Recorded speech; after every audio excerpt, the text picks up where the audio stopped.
መርከብ የባለ ቁንጫ ባይሰራ ረግተው እንዳይቆም ሁሉ ከአንድ ስፍራ ቃልሽ ሆነና ቦታማ አይገኝ ሰላላ አረገንበት ሰው አማኝ ቦይ ቢቀድለት እምባዬ ፈሶ ማይበቃው ወፍጭ ጭጭ እስኪል ቆሜ ነው ሌቱን ማነጋው ቦይ ቢቀድለት እምባዬ ፈሶ ማይበቃው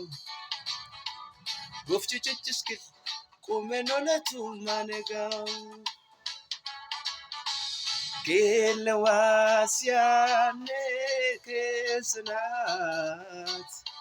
Zumaledi alano slesiga